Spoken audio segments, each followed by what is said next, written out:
They tell you there's no answer, that there's no explanation. But in my case, there is an explanation. And it doesn't have anything to do with my health or what I'm doing wrong in terms of maintaining personal health. I am exceedingly good at doing this, but I've been lied to and manipulated by my environment into thinking that there is some missing thing I have, which is distracting me from the real issue. And that's the word that really captures it, is this word of distraction. This Our societies will distract us from these real issues and cause us to fixate on some aspect of ourselves we can improve, like these eternal problems, like scratching a wound, trying to remove a wart. We are told we have these problems and we are eternally trying to fix them. It's deep, it's psychological, it's put into us by our parents in the situation. And there's the other side to it, is the situation.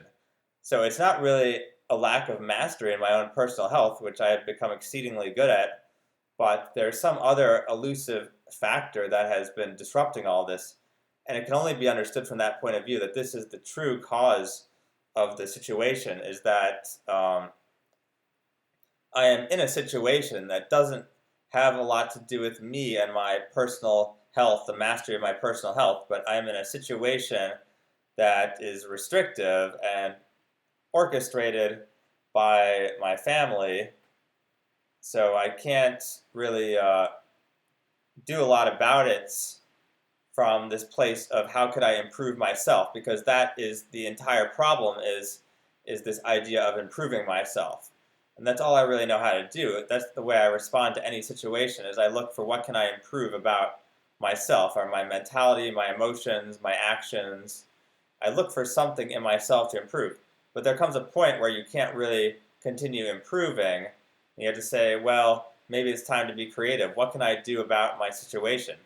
And then right away there's a wall. Well, I can't do anything. There isn't a lot to do. So then you have to go deeper and think about, who am I, not just in who am I, but who am I specifically in relation to my situation. And then there's like a bigger, more expanded version of who I am, where I start to see that who I am is not separate from my situation, and that the situation, that it is an external situation, but parts of it directly influence how I behave. So I have this mastery of personal health, and yet I have to spend a lot of my time distracting myself from the kind of impossible trap of my situation.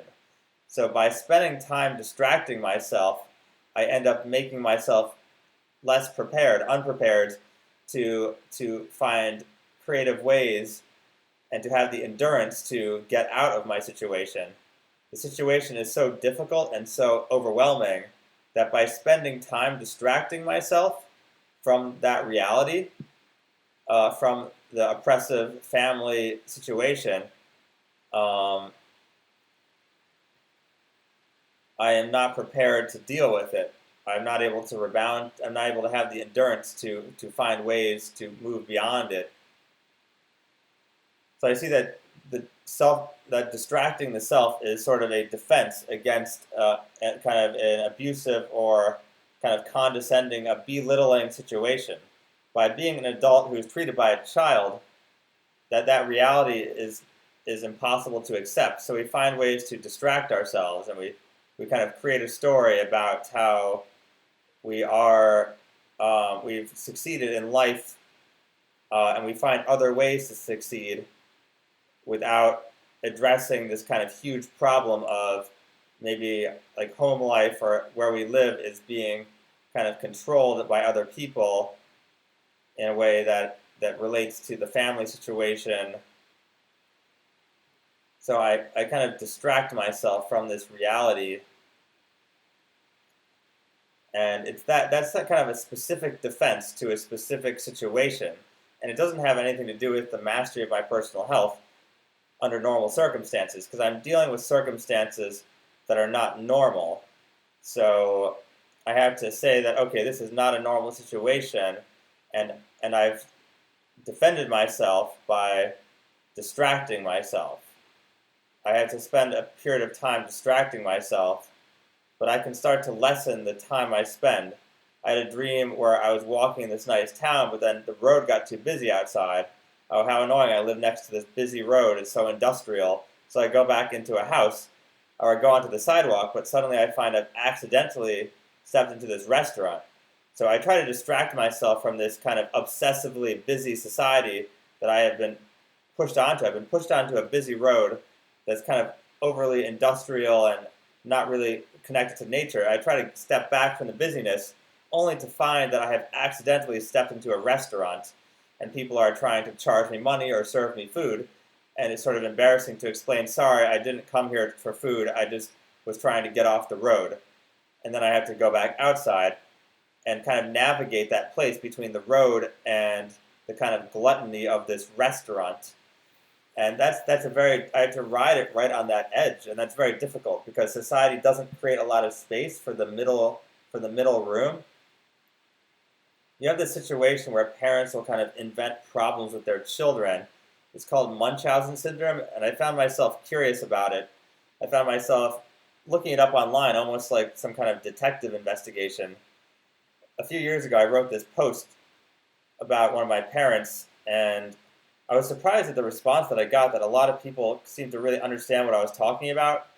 When your parents continue to control your life well into adulthood in this way that is very kind of micromanaging, like a helicopter parent, but a lot more extreme, to the extent that they're literally making it impossible for you to create an ordinary adult life, to have relationships.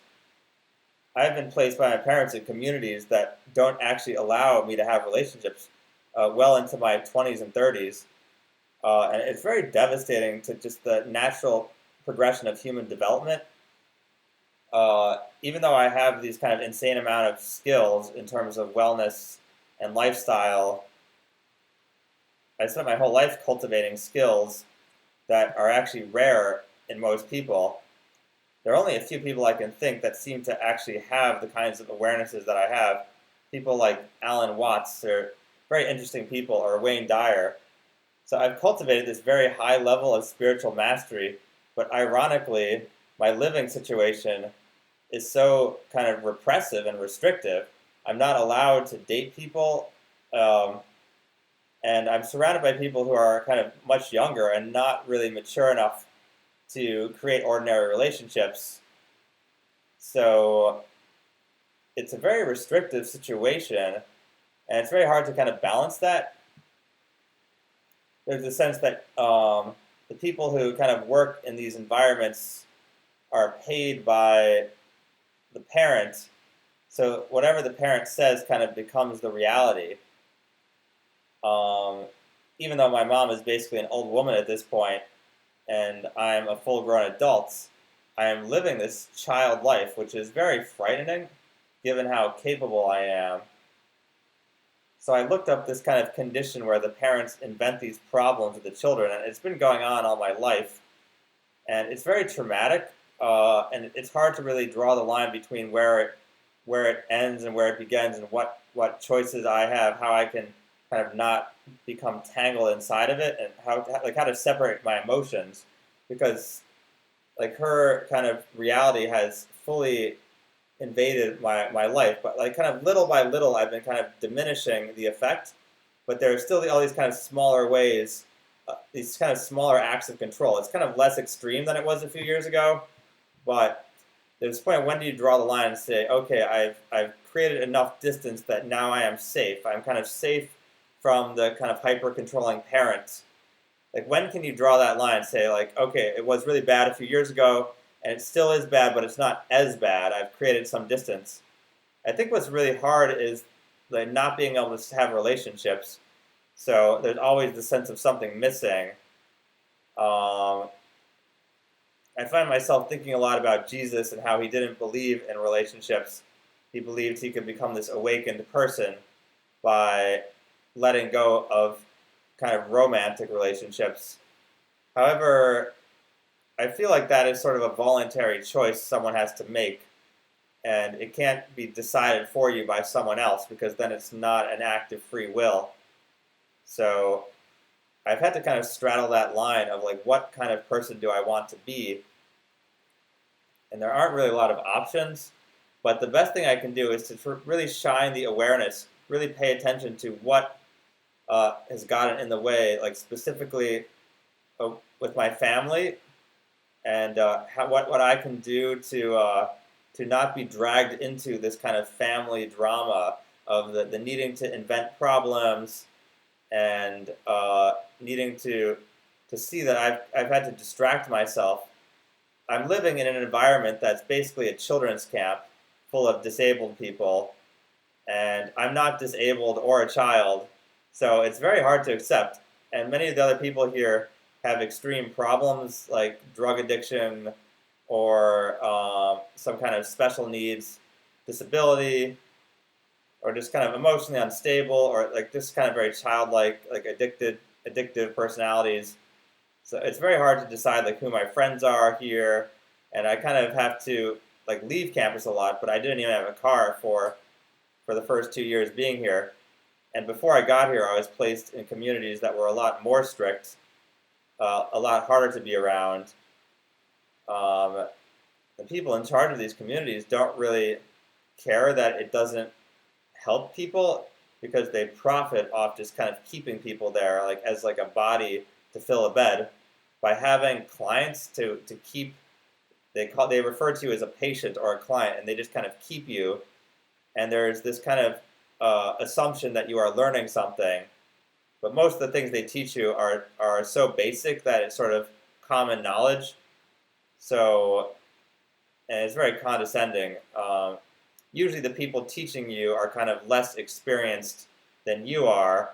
Often they're younger than you are, and obviously they're paid a lot, where you're not paid anything to kind of endure like the captivity of these environments.